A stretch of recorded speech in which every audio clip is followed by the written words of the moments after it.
Bismillahirrahmanirrahim. Alhamdulillah wassalatu wassalamu ala Rasulillah wa ala alihi wa mawalah wa ba'du. Kita lanjutkan pelajaran kita masih dari kitab Al-Bidayah fi Ilmin Nahwi, sebuah matan ringkas yang membahas dasar-dasar dalam ilmu nahwu. Nah, sekarang kita masuk halaman yang ke-11. Di halaman yang ke-11 masih di bab yang kedua, dhabit yang ke-8 dari 9 dhabit.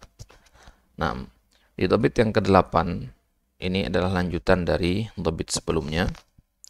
Di dhabit sebelumnya kita katakan bahwasanya kata benda dari sisi kejelasannya, dari sisi spesifik apa tidaknya, dia dibagi menjadi dua, ma'rifah dan nakirah.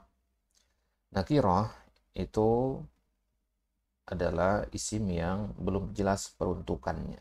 Artinya dia belum spesifik, kemungkinannya masih banyak, ruang lingkupnya masih luas. Sedangkan ma'rifah ya, itu sudah spesifik. Nah, jadi kata benda kalau bukan nakirah ya ma'rifah gitu. Dan sekarang ini kita akan masuk ke anwa'ul ma'arif, jenis-jenis dari ma'rifah. Ma'arif ini jamak dari kata ma'rifah. Kenapa kita nggak bahas jenis-jenis nakirah? Karena nakirah adalah hukum asal. Nakirah adalah hukum asal. Ya, maka tidak perlu kita mencari jenis-jenis hukum asal. Artinya, kalau tidak ada tanda-tanda ma'rifah yang 7 yang akan kita bahas nanti, maka dia adalah nakirah gitu.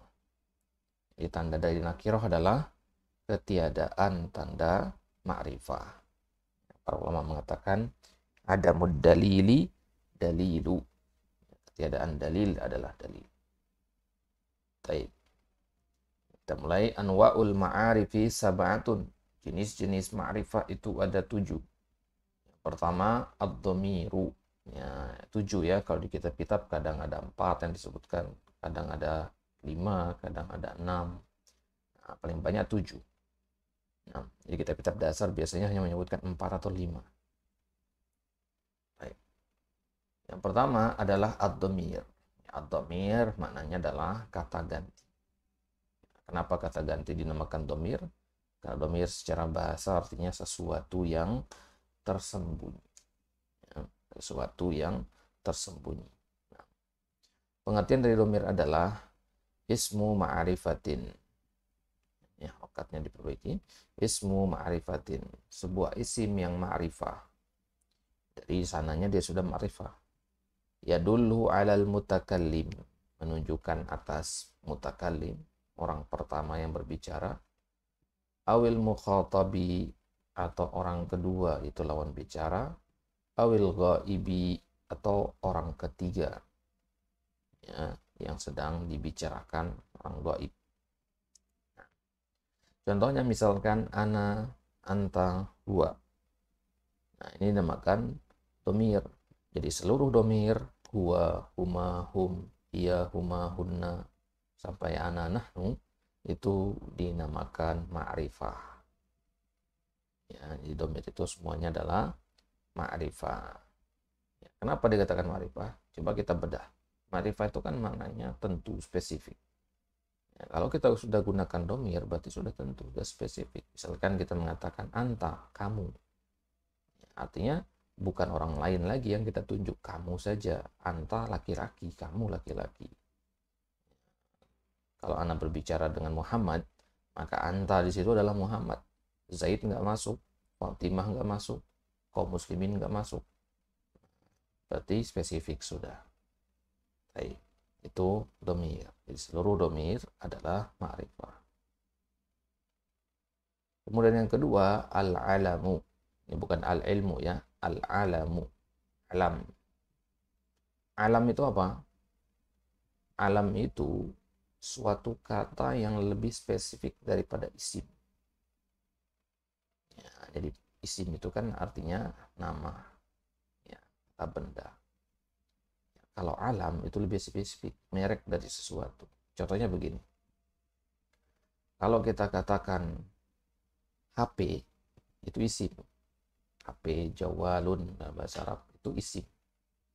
Tapi kalau alam itu misalkan kita katakan Samsung, Xiaomi, Vivo, nah itu alam namanya. Contoh yang lain misalkan kita mengatakan kota, ini isim. Tapi kalau alamnya Jakarta, Surabaya, nah itu alam namanya. Berarti alam ini lebih spesifik daripada isim. Nah, definisinya sendiri adalah ismun wudi'a, yang ditetapkan, diletakkan, dita'yini musammahu, untuk menentukan, menspesifikkan musammah. Musammah itu artinya sesuatu yang dinamai. Misalkan anak panggil antum dengan nama Robi. Berarti antum ini sebelum punya isim namanya musamma. Objek yang kita namai itu sebelum dia punya nama namanya musamma. Sesuatu yang dinamai. Isim antum, nama antum adalah Robi, atau alam antum adalah Robi. Antum sendiri, fisik antum seorang laki-laki berusia sekian tahun, nah itu namanya musamma. Nah, jadi alam ini suatu kata benda yang diletakkan untuk menspesifikkan objek yang diberi nama bidzatihi, ya, pada dirinya sendiri. Waduna hajatin, tidak butuh kepada qarinah kharijah. Qarinah artinya silah, hubungan. Tidak butuh kepada hubungan eksternal. Hubungan eksternal ini maksudnya tidak butuh kepada kata lain, ya, untuk menspesifikkannya, ya, dari lafaznya sendiri. Contohnya kata Muhammad. Ya, kata Muhammad ini dikatakan alam. Kenapa? Karena dia spesifik dengan dirinya sendiri tanpa butuh kepada kata lain untuk menspesifikkannya. Kalau antum mengatakan rojulun, seorang laki-laki, itu butuh dispesifikkan lagi dengan kata yang lain. Talibun, butuh dispesifikkan lagi dengan kata yang lain. Dengan qarinah kharijah ini maksudnya kata lain, ya, hubungan eksternal, ya, hubungan dari luarnya, an lafzi, ya, di luar lafaznya. Ya, contohnya kalau Anda mengatakan rojulun, seorang laki-laki, ya, ini belum spesifik, butuh kata lain untuk menspesifikkannya. Misalkan rojulun tawilun, laki-laki yang tinggi, oh berarti yang pendek gak masuk. Mulai mengerucut sekarang, ya, ruang lingkupnya mulai mengecil gitu. Nah, Al-Qahirah contohnya di sini. Kota Kairo. Ini alam namanya. Isimnya adalah kota Al-Madinah. Baik. Kemudian yang ketiga, asmaul isyarati. Isim isyarah. Asma jamak dari kata isim. Isyarah artinya isyarat. Isim isyarat. Apa itu isim isyarat? Ya, untuk menunjukkan sesuatu.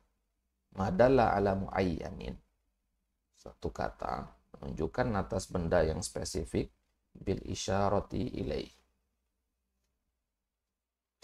dengan memberikan isyarat kepada benda tersebut. Kita tunjuk benda itu, ini dan itu. Itu namanya isim isyarat.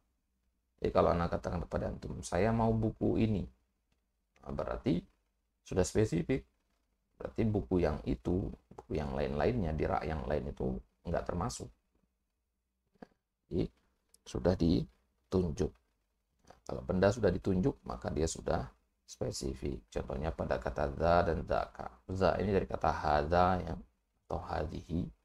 Ya, jadi kalau kita bilang hadza, yang isim isyarah itu za-nya saja. Ha itu huruf tanbih namanya, huruf peringatan. Zaka ini za-nya yang merupakan isim isyarah. Baik. Kemudian yang keempat, al-asma al-mausulah, isim mausul. Bahasa kita kata sambung. Ya, kata sambung. Ma yadullu ala muayyanin. Suatu kata menunjukkan atas benda yang spesifik biwasitati jumlatin tuzkaru ba'dahu, dengan perantara, wasitah artinya perantara, jumlah, ya, antara suatu kalimat. Tuzkar ba'dahu yang disebutkan setelahnya, tusamma silatul mausul. Jumlah itu namanya silatul mausul. Ya, contohnya misalkan kata alladzi. Ya. Alladzi ini disebut isim mausul. Ya. Misalkan peruntukannya dalam kalimat, kita mengatakan alladzi qama amamal asli Muhammadun. Perhatikan kalimat ini. Alladzi qama amamal fasli Muhammadun. Yang berdiri di hadapan atau di depan kelas itu adalah Muhammad. Nah, kalimat berdiri di depan kelas ini namanya jumlah silatul mausul. Kemudian alladzi ini namanya isim mausul. Alladzi ini sudah spesifik ya. Alladzi ini kalau diterjemahkan ke bahasa Indonesia artinya yang berdiri di depan kelas itu adalah Muhammad. Nah, berarti alladzi ini dia sudah spesifik. Ya, tapi dia spesifiknya itu dengan perantara jumlah silatul mausul yang disebutkan setelahnya. Setelah alladzi itu. Ini kan jumlahnya ya. Jumlahnya itu berbentuk jumlah fi'liyah di sini.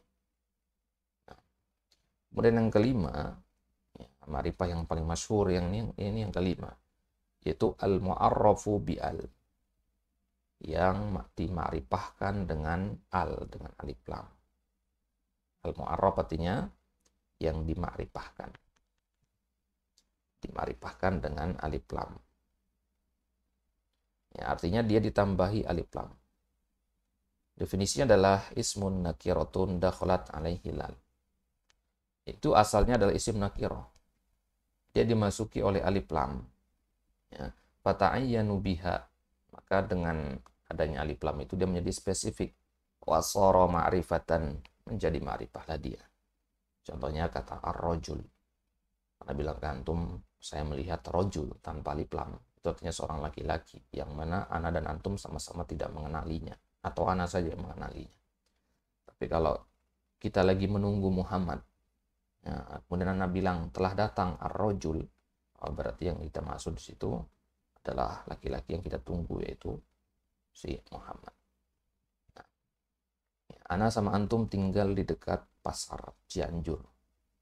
Ya, maka ketika ana mengatakan ayo kita pergi ke as-suq, ya, antum langsung paham, oh pasar di situ maksudnya pasar Cianjur. Tapi kalau Anda mengatakan kepada antum, ayo kita pergi ke suq tanpa alif lam, maka bisa pasar mana aja. Bisa pasar Cianjur, pasar Bogor, pasar manapun itu. Baik.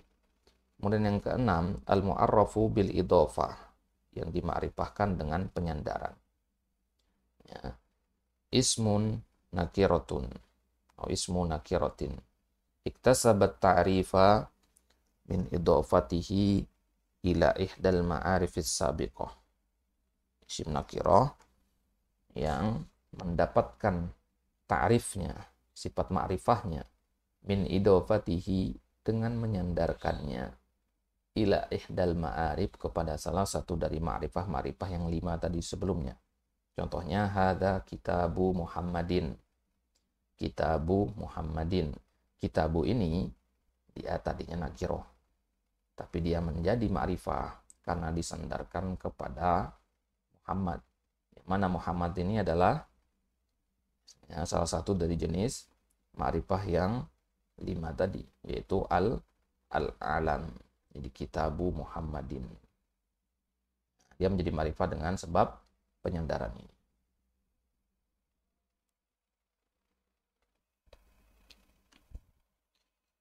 Taib.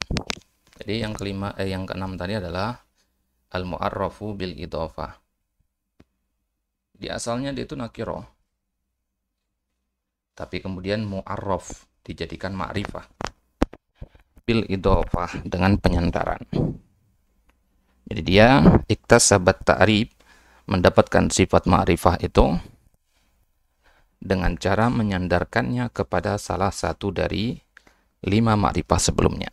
Misalkan di sini contohnya Hadza kitabu Muhammadin. Di sini nakiroh kitabu. Sekarang kita ingin rubah menjadi ma'rifah. Maka kita sandarkan kepada salah satu dari ma'rifah yang 5 sebelumnya, yaitu alam Muhammad. Maka sekarang kitab menjadi ma'rifah. Jadi kitabu Muhammadin kan artinya bukunya Muhammad. Berarti bukunya Zaid, bukunya Hindun, bukunya Fatimah, bukunya Umar itu nggak masuk. Berarti dia sudah spesifik sekarang. Nah, begitu juga kalau disandarkan kepada misalkan domir. Kitabu huwa, ya. Kitabu huwa atau kitabuhu. Kitabuhu ini dari kata kitab ditambah huwa, digabung jadinya kitabuhu, ya. Nah, jadi asal katanya kitabun, ya. Kalau sudah disandarkan maka nggak boleh pakai tanwin, ya. Jadi kitabu kita katakan. Nah, ketika disandarkan kepada huwa kita katakan kitabu huwa atau digabung menjadi kitabuhu. Nah, ya. Jadi bisa disandarkan kepada domir, bisa juga disandarkan kepada al-alam. Contoh yang tadi kitabu Muhammadin. Nah, ini namanya mudhof, mudhofun ilaih. Ya, nanti kita bahas apa itu mudhof, mudhofun ilaih juga. Baik. Kemudian yang ketiga, bisa juga disandarkan kepada isim isyarah, kitabu hadza. Kitabu hadza, kitabu dzalika. Kemudian bisa juga disandarkan kepada isim mausul, misalkan kita katakan kitabu alladzi. Nah, atau disandarkan kepada alif lam, contohnya kitabur rajuli. Kitabu ar-rajuli. Nah, ini disandarkan kepada alif lam. Maka sekarang dia menjadi ma'rifah dengan sebab itu. Nah, jadi yang keenam ini adalah dia menjadi ma'rifah disebabkan penyandaran kepada salah satu dari ma'rifah yang lain. Jadi, ya, rumusnya adalah nakiroh ditambah ma'rifah yang sama dengan ma'rifah. Nakiroh ditambah ma'rifah sama dengan ma'rifah. Jadi kalau ada nakiroh nanti kemudian setelahnya ma'rifah, maka nakiroh tadi berubah juga menjadi ma'rifah. Kemudian yang ketujuh, ya, ma'rifah yang ketujuh adalah al-mu'arrafu bin nida. Suatu kata yang mu'arraf dimakrifahkan. Berarti aslinya dia bukan ma'rifah. Cara memakrifahkannya adalah bin nida. Yang mirip dengan yang keenam tadi. Kalau tadi bil idofah dengan penyandaran. Kalau ini bin nida dengan panggilan. Nida artinya panggilan. Jadi kita panggil dia. Baik, definisinya adalah ismu nakiratin. Sebuah isim yang nakiroh. Jadi aslinya dia nakiroh. Iktasabat ta'rifa. Dia mendapatkan sifat ma'rifahnya min qasdihi bin nida. Karena dia dimaksudkan dalam suatu panggilan. Qasdun artinya dimaksudkan. Ya. Jadi dialah yang dimaksud dalam panggilan itu. Ketika kita mengatakan misalkan ya rajulu aqbil, wahai seorang laki-laki, aqbil, datanglah, kemarilah. Nah, jadi kan ada banyak laki-laki di depan kita. Kalau kita katakan rajulun, ini kan masih nakirah, bisa siapa saja. Tapi kalau kita tunjuk satu orang atau kita panggil dia, kita mengatakan ya rajul, yang kita maksud adalah si Zaid misalkan. Tapi kita sebutnya ya rajul. Nah, maka dia sekarang menjadi ma'rifah dengan sebab dipanggil. Karena kan nggak mungkin kita manggil yang belum jelas, ya. Yang belum spesifik, nggak mungkin kita manggil orang yang belum spesifik kan. Yang namanya manggil ya jelas sudah kita spesifikkan terlebih dahulu, ya. Sudah kita spesifikkan terlebih dahulu siapa yang dipanggil. Ya, di sini kita katakan ya rajulu aqbil. Itu dia ya 7 dari jenis-jenis al-ma'rifah, dhamir, al-alam, isim isyarah dan seterusnya. Ya. Cara menghafalnya ya, terkumpul dalam kalimat berikut ini. Ya. Ana salihun Ya, za ma al-fata ibni ya rojul.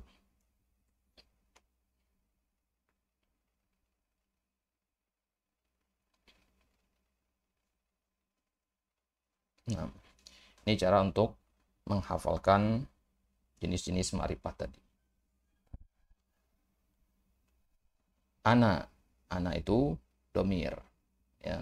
Ana domir, ini nomor satu.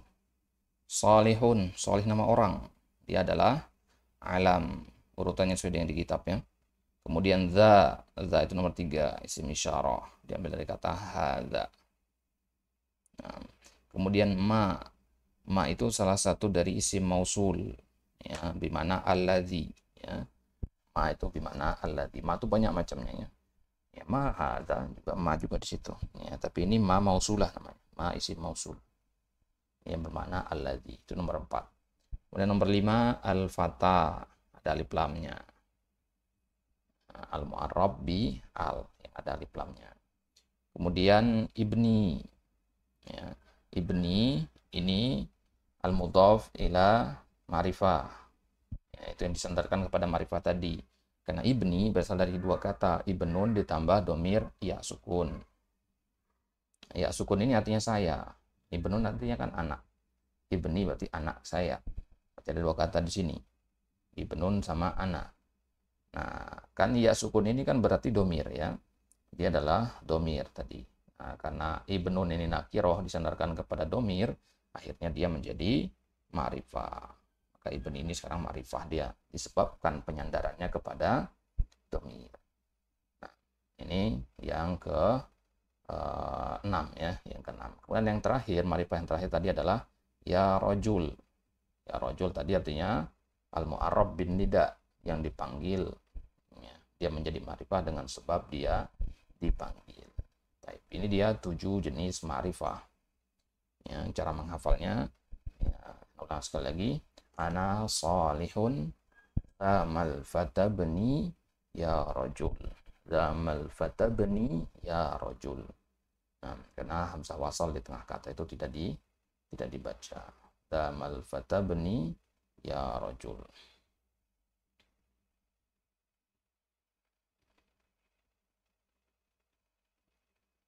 Nah, silakan antum screenshot, nanti antum bisa tulis.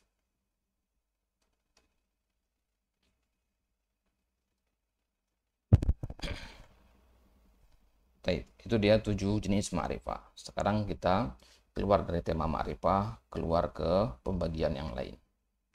Nah, itu kan pembagian isim berdasarkan ta'yinnya, jelas atau tidaknya, spesifik atau tidaknya.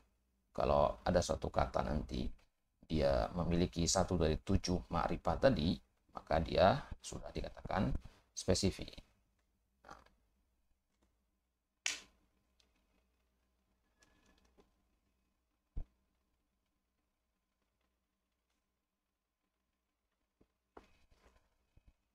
Nah, dhabit yang ke-9, yang qasimul ismu bi'tibari akhirihi ila khamsati aksamin. Isim bi'tibari akhirihi, berdasarkan huruf terakhirnya, dibagi menjadi 5 bagian. Yang pertama, yang paling normal, yaitu al-ismus sahih. Yang kedua, syibhus sahih. Yang ketiga, al-ismul mangkus. Yang keempat, al-ismul maksur. Yang kelima, al-ismul mamdud. Kita mulai dari yang pertama, al-ismus sahih. Jadi kita perlu perhatikan dulu bahwasanya kata benda itu ada yang dikatakan sehat, ada yang dikatakan penyakitan. Kapan dia dikatakan penyakitan? Nah, dia dikatakan berpenyakit kalau dia mengandung satu dari 3 huruf berikut ini. Alif, waw, dan ya. Kalau ada salah satu dari 3 huruf ini, maka dia tidak lagi dikatakan sahih. Dia dikatakannya berpenyakit nanti. Sahih itu artinya sehat ya. Jadi al-ismus sahih artinya isim yang sehat. Nah, apa itu isim yang sehat? Kullu ismin mu'rabin. Semua isim mu'rab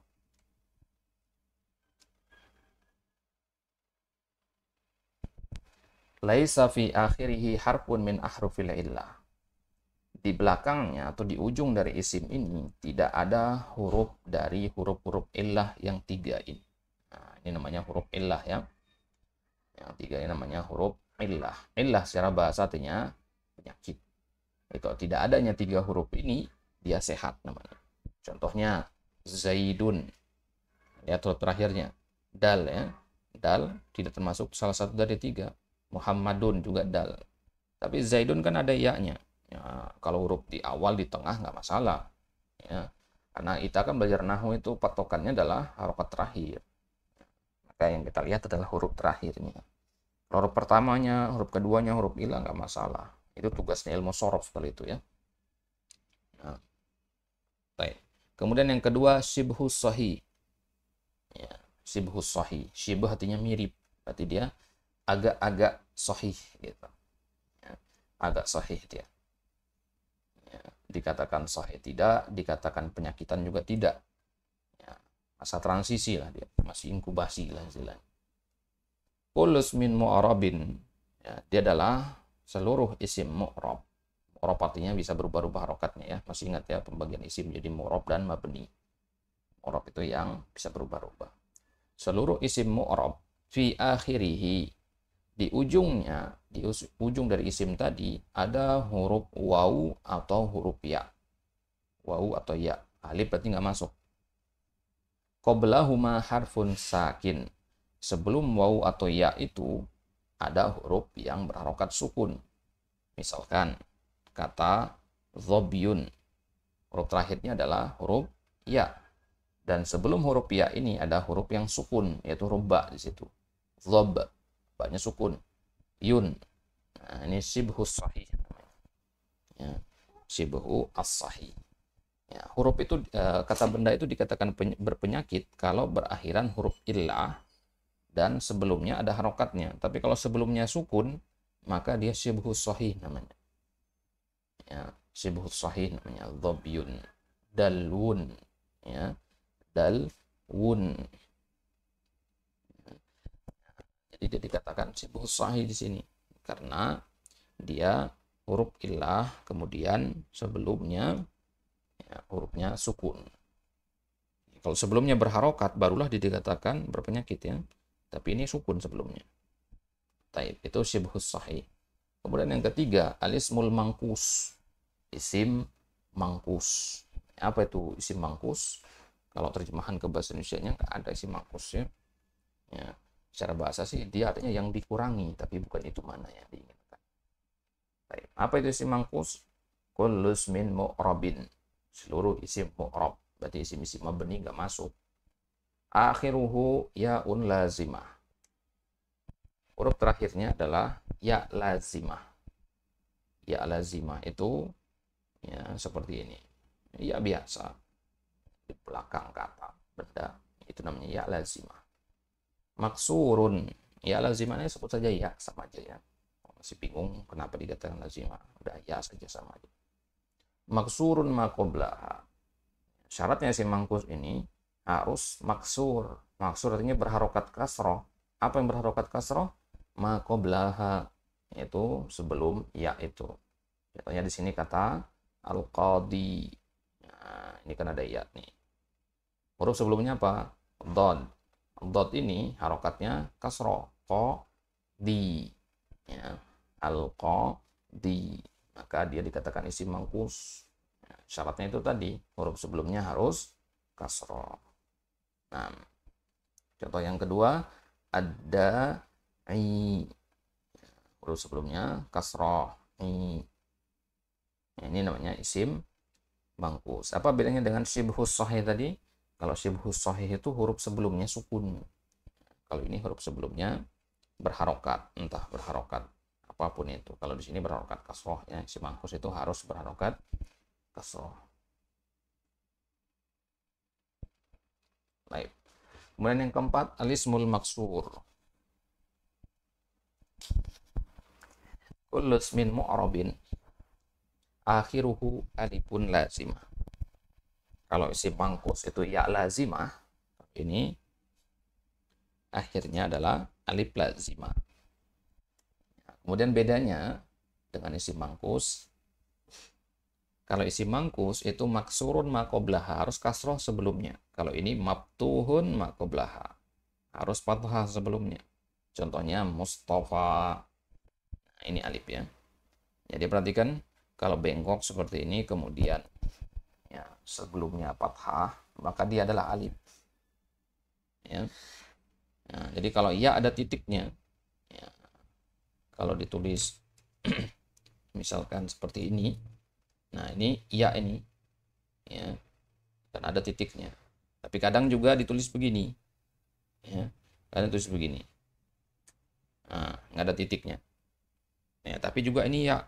Gimana membedakannya? Lihat harokat huruf sebelumnya. Kalau huruf sebelumnya kasroh, maka dia pasti ya. Ya, kalau huruf sebelumnya kasroh, maka dia pasti ya. Tapi kalau sebelumnya fathah, maka dia ya adalah alif. Ya, contohnya antum bilang fata. Fata, ini ta kan fathah, maka ini alif ini, bukan ya. Gitu. Karena huruf sebelumnya fathah dan dia tidak memiliki titik dua di bawahnya. Nah, kadang ditulis pakai titik, kadang tidak ya itu ya. Kalau tidak ditulis, jangan buru-buru, oh ini alif berarti enggak. Lihat dulu huruf sebelumnya, harokatnya apa. Kalau kasroh berarti ya. Nah, jadi alif itu bukan hanya yang tegak begini ya, tapi juga yang bengkok begini juga dinamakan alif. Ya. Ya, jadi alif ada yang tegak, ada yang bengkok. Dua-duanya namanya alif lazimah, ya, tegak sama bengkok. Contohnya pada kata Mustafa, Laila. Ini, nah, kalau lamnya ini kita kasrokan, berarti alif ini adalah ya jadinya Laili, gitu ya. Nah, lain lagi artinya. Gitu. Kemudian yang kelima, alismul mamdud. Apa itu isim mamdud? Kullu ismin mu'rabin akhiruhu hamzah. Seluruh isim mu'rab di akhirnya ada hamzah. Qablaha alifun zaidah. Sebelum hamzah itu ada alif zaidah, alif tambahan. Contohnya pada kata sohro. Pada kata sohra'u. Sohro, untuk melihat ada hamzah di belakangnya kan. Di ujungnya ada hamzah. Ya, kemudian ada alif zaidah di situ. Alif zaidah ini, ya, alif tambahan ini, kalau ada seperti ini maka dia namanya isim mamdud. Nah, jadi isim mamdud itu definisinya adalah sebuah isim yang dia diakhiri oleh hamzah. Ini namanya hamzah ya, kepala hamzah ini. Dan sebelumnya ada alif tegak. Dibedakan mana alif mana hamzah. Ya, alif itu cuma dua bentuknya ini ya. Ini alif. Kalau hamzah ini kepalanya itu. Ya, ra'su ain sogiroh namanya. Kepala ain. Ya, kepala ain kecil. Nah ini. Ya, seperti ini. Nah ini namanya. Ya, ini namanya hamzah. Nah, jadi hamzah itu nanti ya kadang ditulisnya seperti ini. Ya, seperti ini. Begini. Ya. Atau begini ya. Banyak cara penulisannya. Nah, nanti kita pelajari itu di ilmu kitabah itu ya. Ada video di playlist ini, di playlist yang lain belajar ilmu imla, situ untuk bisa pelajari ya, jenis-jenis hamzah dan kapan dia ditulis dengan cara-cara seperti ini. Nah, jadi ada hamzah yang di atas alif, di atas wawu, di atas ya nabroh namanya ini ya, atau alas satar yang di atas garis. Kemudian contoh yang kedua afro. Sohro tadi ini gurun pasir ya. Afro itu kurang lebih sama. Ya, afro itu artinya ya, al-ardul bayda. Tanah yang putih. Afro. Tanah yang mengandung kapur dari pegunungan itu namanya afro. Jadi inilah 5 jenis kata benda berdasarkan huruf terakhirnya ada apa tidaknya huruf ilahnya. Nah, kalau tidak ada, maka dia dinamakan isim sahih. Kalau ada, maka bisa jadi sibhu sahih, bisa mangkus, bisa maksur, bisa mamdud. Sibhu sahih kalau huruf sebelumnya sukun. Ya. Kemudian mangkus kalau berakhiran ya dan sebelumnya kasroh. Ya, kalau maksur ya, alif dan sebelumnya fathah. Ya, kemudian kalau mamdud hamzah sebelumnya alif zaidah. Baik. Itu dia ya jenis-jenis dari isim berdasarkan ada atau tidaknya huruf illah di akhirnya. Baik, Allah taala a'lam. Insyaallah taala kita lanjutkan di kesempatan selanjutnya masuk ke bab yang ketiga tentang fiil. Ya, jadi bab yang kedua isim.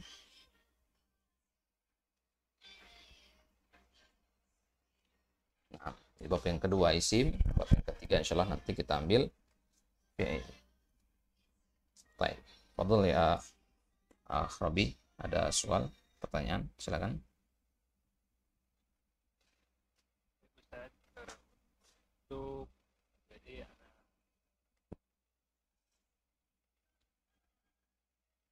ini Ustaz apa jenis-jenis isim jenis isim ma'rifah itu ada 7 Hmm. Ustaz. Yang pertama ada domir.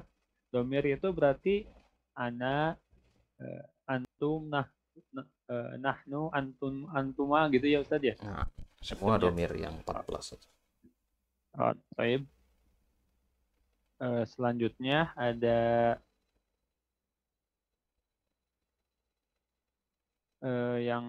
yang kedua itu al-alamu. Nah, alam. Hmm. Oh, isim yang kedua itu adalah isim alam ya. Eh, ini lebih ke nama ya Ustadz ya. Hmm. Kayak bisa nama kota atau misalkan nama misalkan gunung, berarti gunung, misalkan gunung gede, berarti gedenya itu termasuk isim alam gitu Ustadz. Hmm. Benar. Eh, Selanjutnya itu ada eh, asmaul, Belum ya? oh, Hmm. isim isyarah ya Ustadz. Benar. Ini isim isyarah itu kata tunjuk kayak haza, zalika itu Ustadz ya. Hmm. Nah, sudah saudaranya. Ini hanya sebagian Oh, saja ini. baik. Terus? Selanjutnya itu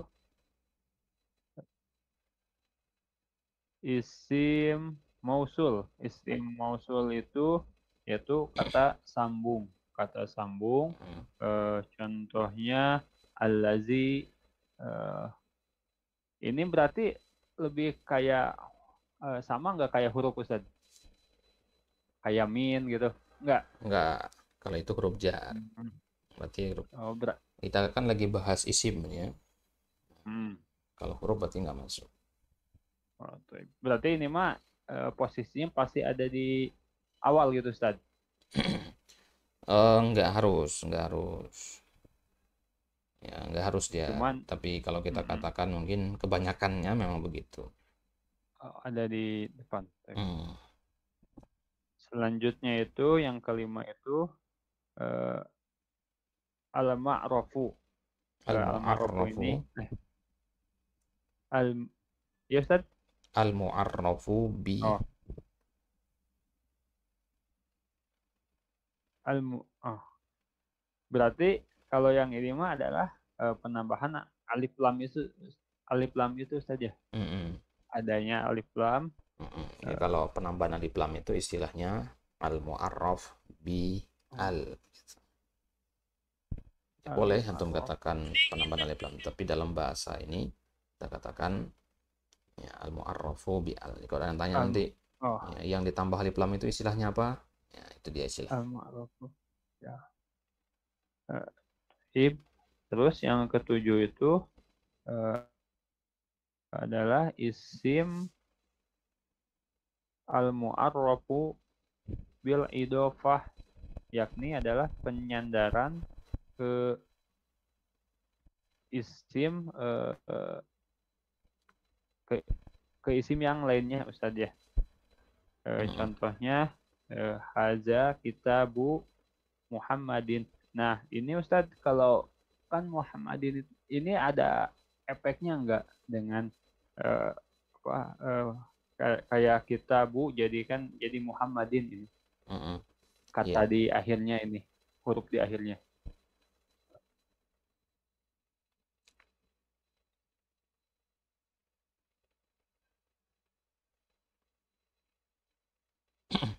Hanya Jadi asal harusnya ya. iya memang seperti itu konsekuensinya ya, dia harus kasroh gitu. Hmm, Nah, nanti kita pelajari oke. di al-mudhaf, yang mudhaf untuk nilai. Ya. Selanjutnya yang terakhir, yang ketujuh itu al-murafu bin nida. Al-mu'arrafu, Ini berarti ya Ustadz. bacanya al-mu'arrafu ya. Oh, al-mu al-mu'arrafu bin nida. Mm-mm. Eh, bin nida ini adalah panggilan, huruf panggilan. Jadi didahului oleh huruf panggilan. Contoh salah satunya itu yaitu ya. Ya itu berarti baru contoh salah satunya saja. Ada lagi yang lainnya. Mm-mm. Contohnya banyak yang lain. Nanti kita bahas Eh, lebih lengkap itu di sorof. ya, baik. Selanjutnya itu eh, isim yang berdasarkan huruf terakhirnya saja. Yang Pembagian pertama isim. itu ada eh, al-ismu sahih, isim yang sahih, di mana isim yang ini yang sahih ini isim yang di akhirnya tidak berakhiran huruf alif, huruf waw dan huruf ya. Baik. Terus Yang kedua itu eh, shibh shibhul sahih. sibhu Nah, as-sahih. ini ya, shibhu as-sahih ini huruf satu salah satu isim yang huruf di akhirnya itu adalah huruf waw dan ya, yang dimana huruf sebelumnya itu eh, berharokat sukun. Nah, Ya. Yang ketiga, ketiga itu al-ismul mankus, yaitu isim sama yang berakhiran huruf ya, tetapi huruf tanda huruf harokat sebelumnya itu berarti berharokat kasroh. benar. Yang keempat, al-ismul maksur, eh, ini isim yang huruf terakhirnya itu adalah huruf ya, huruf huruf ya, di mana harokat sebelumnya itu adalah harokat fathah. Benar. Yang terakhir, yang kelima itu al-ismul al-ismu al-mamdud, yaitu isim yang berharokat yang tanda terakhirnya itu adalah hamzah, yang dimana sebelumnya itu ada alif itu. Kalau ini mah alif mah itu mah udah pasti Ustaz ya, Sudah pasti pasti. Nah, alif terus pasti ada hamzah gitu. pasti ada hamzahnya. Baik Ustaz. Nah, itu dia kesimpulannya ya. Nah, insyaallah taala nanti di dars selanjutnya kita mulai masuk ke fiil. Ya, selesai kita dari isim insyaallah. Nanti kita masuk ke fiil. Silakan dimurojah lagi ya. Nah, insyaallah taala nanti kita buatkan soal-soal untuk latihannya. Baik. Baik Ustaz. Kita cukupkan sampai di sini. Wallahu taala alam wa sallallahu ala nabiyina Muhammad wa ala alihi wasallam wa akhiru da'wan alhamdulillahirabbil alamin. Tertutup dengan doa kafatul majelis. Subhanakallahumma wa bihamdika asyhadu an la ilaha illa anta astaghfiruka wa atubu ilaik. Wassalamualaikum warahmatullahi wabarakatuh. Subhanallah.